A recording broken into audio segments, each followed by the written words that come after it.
So Sony just issued a new firmware update for the A7S III.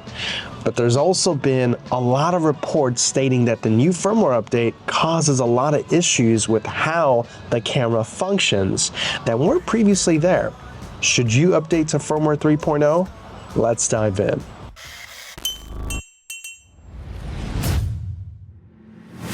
Okay, so first off, I wanted to apologize. I'm obviously getting sick, but I wanted to make this video because the last video was a guide on how to update and all the features that came with firmware 3.0.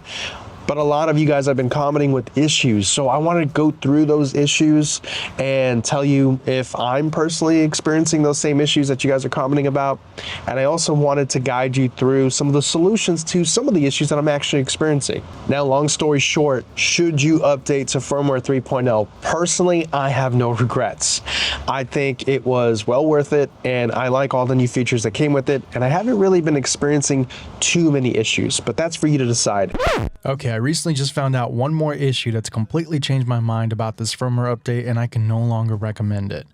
There's some big connectivity issues with this firmware update. I can no longer connect or use Bluetooth and Wi-Fi. I can't connect to any of my gimbals. I can't even connect to the Creators app. This is a known issue, and Sony's just writing it off as a hardware issue when it's clearly a firmware issue because everything worked fine before. So let's start off with the first one. And this is probably the most significant that I've been seeing. And unfortunately, it did also happen with my camera. So a lot of you have been reporting that you are getting autofocus, especially eye detection issues, but only when using non-Sony lenses. So previously, I actually had been using only Sony lenses. It was just by coincidence. And I think I did my update like 3 or 4 weeks ago. So I decided to pop in my Sigma lens. And lo and behold, when I did use my Sigma lens, I did notice that eye detection wasn't locking on. It wasn't as sticky as before the update, but there's a solution. And this particular solution is something that I personally found, which I find very strange. Let me just say that off the bat. First off, I went into the settings and checked to make sure everything was okay. And I noticed that under autofocus, for whatever reason, my settings were defaulted to animal detection. There's no reason for me to change it. I don't have any hotkeys or anything like that that would change that feature. I think after the update, for whatever reason, this might be a glitch on Sony's part, it automatically defaulted to animal detection. As soon as I changed it back to person or eye detection, person detection, whatever, it was fine. My Sigma lenses are back to being really sticky. They stick like glue to my eye, and I've had 0 issues. So check your settings. That might be a solution for you. Now, some of you have been commenting specifically about certain lens brands.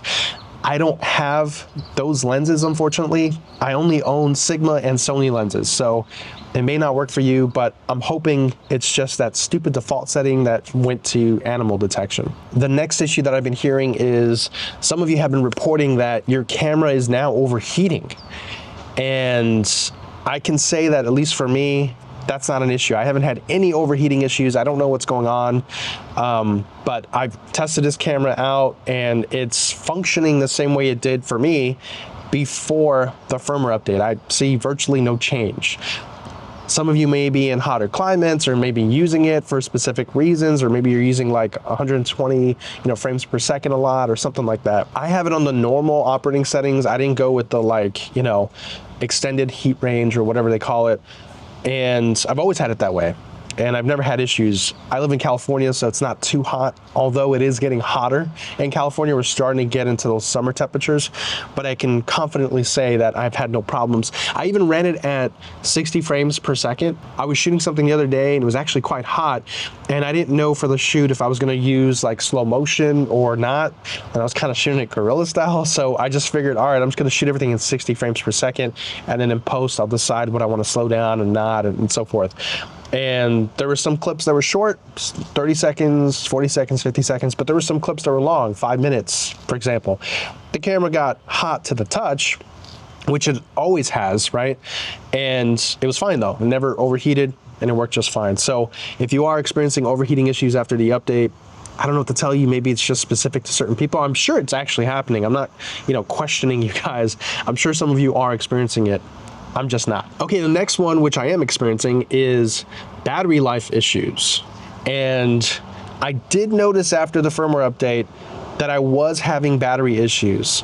Now, sometimes, and on average, I would say, I get about 2 hours, a little under, a little over 2 hours of battery life. If I'm shooting like 24 frames per second, shooting a talking head, something like that, I can rely on about 2 hours or so of battery life, which is fantastic with the A7S3. Now, of course, if I'm doing something like crazy, if I have like active stabilization on, or if I'm shooting 120 frames or something like that, your battery mileage will vary, and I think everyone knows that.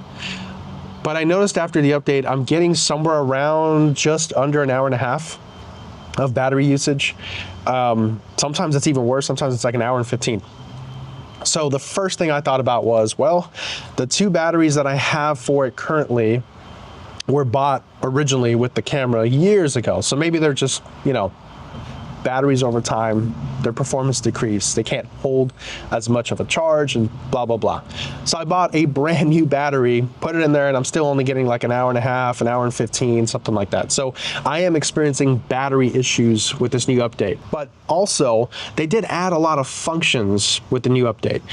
Now, some of them are on-screen things like touch to swipe, settings and stuff like that. Some of it is a whole new 24, frames per second mode. I don't think any of that should justify a huge decrease in battery. So there's something going on. Some efficiencies are no longer there with this new update. But yeah, I am experiencing battery issues, and unfortunately, I am seeing a pretty big decline, and I don't have a solution for it. All right, this other one was kind of weird. I didn't quite understand from you guys in the comments what was the issue in particular, but some of you were reporting that when you had 2 memory cards in the camera, right? If you had your 2 memory cards in there, it was only reporting 1 SD card.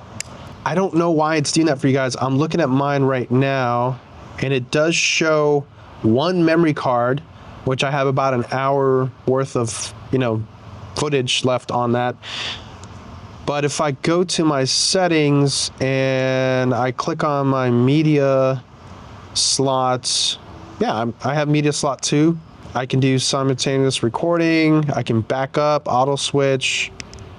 I don't see anything that tells me that it's not actually recording to both, media cards, or if it's not detecting the second one or anything like that.